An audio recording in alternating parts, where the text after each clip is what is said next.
Sir Lok Sabha ఎన్నికలకు నువ్వు దూరంగా ఉండు, నీకు సంబంధం లేదు అంటూ కూడా కేటీఆర్కి వార్నింగ్ ఇచ్చారని, కేటీఆర్ కన్నీటి పర్యంతం అయ్యారు అంటూ కూడా ఒక వార్త ఇప్పుడు సోషల్ మీడియాలో చక్కర్లు కొడుతూ ఉంది. ఏంటి సార్ అసలు ఈ వార్తలో వాస్తవం ఉందంటారా?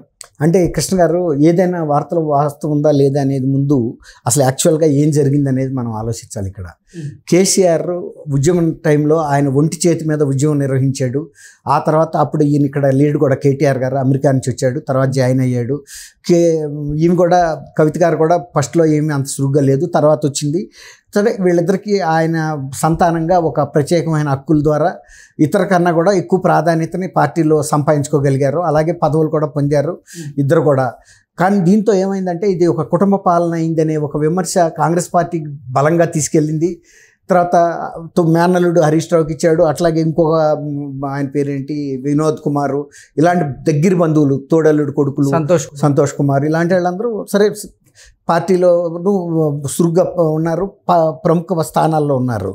ఉండేటప్పటికి ఒక కుటుంబ పాలన అనేది పార్టీ క్యాడర్లో ఏర్పడింది, ప్రజల్లో ఏర్పడింది, ప్రతిపక్షాల్లోనూ ఏర్పడింది, మిగిలిన అన్ని పక్షాల్లోనూ ఏర్పడింది. అది కొంతవరకు 2 టర్మ్స్ రాక అదేం పెద్ద ఎఫెక్ట్ చేయలేకపోయింది. కానీ కేసీఆర్ గారు ఇప్పుడు పదవిలోంచి దిగిపోయిన తర్వాత ఇప్పుడు ఈ ఫోన్ ట్యాపింగ్ వ్యవహారాల విషయాలు వచ్చేటప్పటికి కొన్ని అసంబద్ధమైన వ్యక్తులను కూడా ఫోన్ ట్యాప్ చేశారనేది అసలు సినిమా హీరోయిన్లకి రాష్ట్ర ప్రభుత్వాలకి ఏమైనా సంబంధం ఉంటుందండి?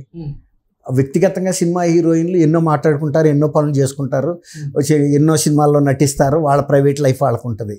వాళ్ళని కూడా ట్యాప్ చేసేయాల్సినంత అవసరం తెలంగాణ ప్రభుత్వానికి ఏముందండి? అందులో ఉద్యమ స్ఫూర్తితో వచ్చిన ప్రభుత్వం ఇది.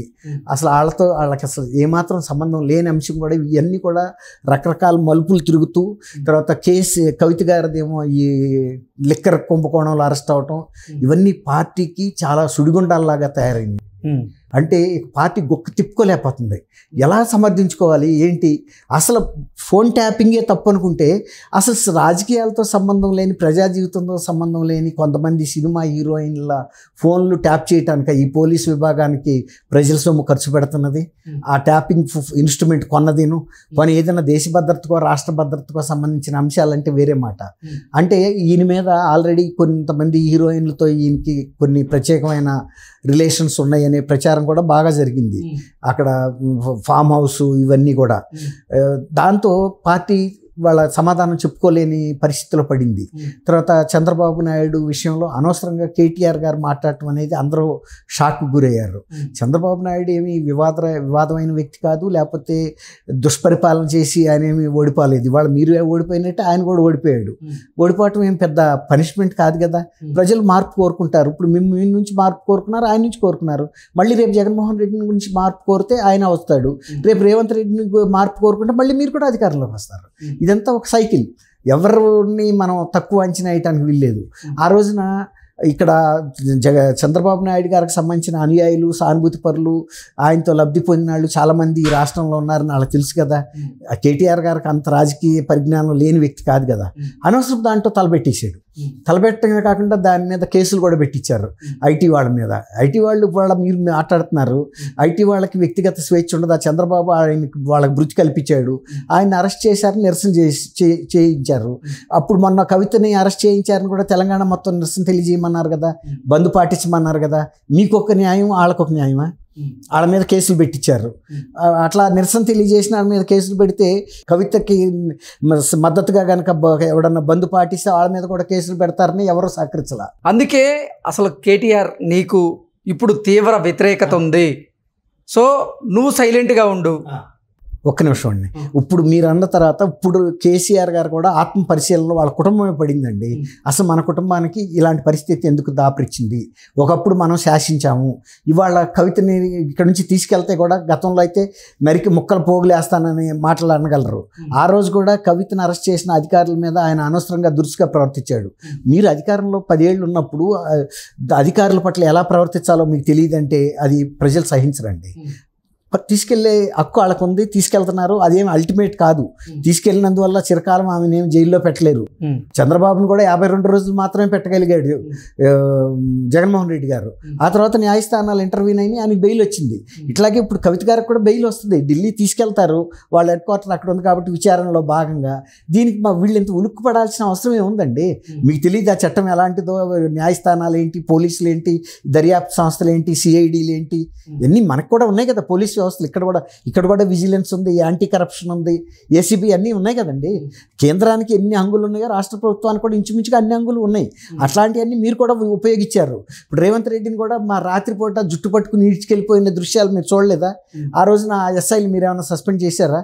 చేయాలి కదా. ఎవడైనా నాయకుడే కదా పార్టీ. అతను అతిక్రమించినప్పుడు మరి ఆ రోజు రేవంత్ రెడ్డి ఏమన్నా సవాల్ చేయగలిగాడా? ఈడ్చుకెళ్ళారు, వ్యాన్లో వేస్తారు, పట్టుకుపోయారు.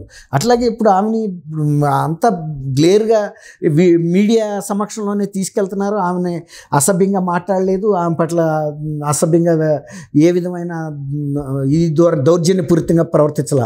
అది పట్టుకొచ్చేసి మీరు రేపు సుప్రీంకోర్టులో ఇబ్బందులు పడతారని బ్లాక్మెయిల్ చేయటం, వాళ్ళ విధులకి ఆటంకం కలిగించడం అనేది.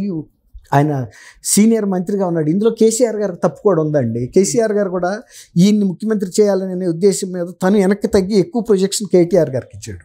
కేటీఆర్ గారికి ఇచ్చినప్పుడు ప్రజలందరూ కూడా కేటీఆర్ గారిని ఒక ముఖ్యమంత్రి స్థాయిలో చూశారు, బాగా విలువగా, అంటే రేపు రాబోయే ముఖ్యమంత్రి అన్నట్టుగా. కానీ ఆయన చంద్రబాబు నాయుడు గారి విషయంలో ఎలక్షన్ ముందు జస్ట్ ఎలక్షన్లో గడపలో ఉన్న జనంగా ఆయన ఆ విధంగా ప్రవర్తించేటప్పటికి టీఆర్ఎస్కి చాలా దెబ్బ కొట్టింది. అది ఎవరు కూడా సరి చేయలేకపోయారు. ఇప్పుడు కూడా వాళ్ళ అంతర్గత శ్రేణుల్లో జరిగిన సంభాషణ ఏంటంటే, జరిగే సంభాషణ అసలు అనవసర పార్టీల్లో తలపెట్టి కేటీఆర్ గారు తీసుకొచ్చిన ఉపద్రవం పార్టీకి ఇది, లేకపోతే కనుక ఇంత వ్యతిరేకత రాపోయేది, అక్కడి నుంచే పార్టీ పతనం మొదలైందని చెప్తున్నారు. అట్లా ఇప్పుడు కేసీఆర్ గారు అంతర్మదనం చేసుకుంటున్నాడు ఆయన.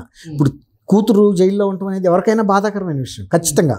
అందులో ఆడపిల్ల, ఆ పిల్ల ఎంతైనా ఎవరి ముద్దు వాళ్ళకు ఉంటుంది కదండి. ఇప్పుడు షర్మిల్ గారు రాజశేఖర్ రెడ్డి గారికి ముద్దు బిడ్డ.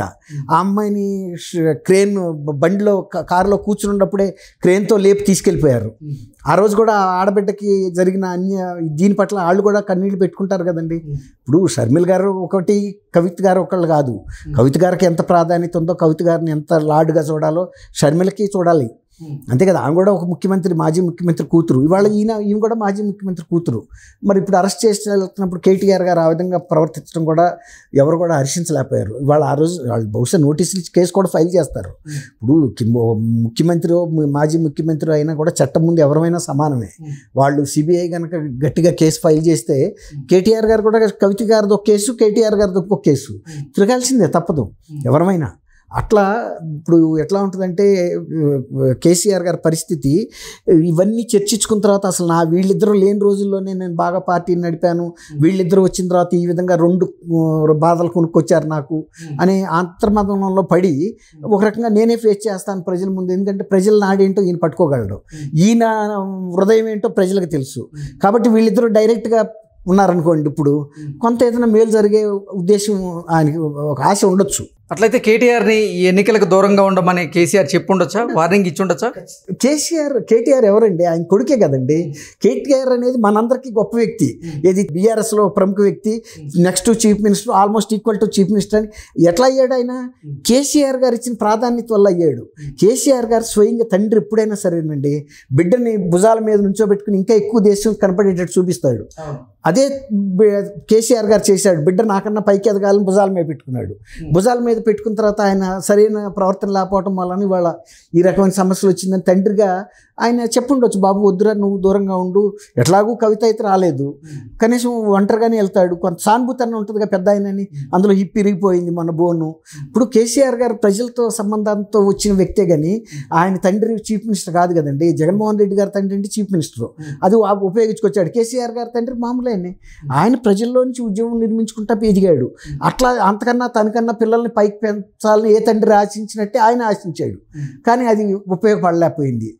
అందుకని ఇప్పుడు ఆయన రియలైజ్ అయ్యి నా ప్రజలతో నేనే స్వయంగా మమేకం అవుతాను, ఏ శిక్ష విధి ఇచ్చినా పడతాను, పదవి ఇస్తే పదవిలోకి వస్తాను, లేదు తిప్పి నేల మీద వేసి కొడితే నేల మీద పడి ఉంటాను. ఇప్పుడు ఆయన జీవితంలో అన్నీ చూసేసాడు కదండి. ఆయన ఎక్కని ఎత్తు లేదు, దిగని లోతు లేదు, కాబట్టి ఉండొచ్చు.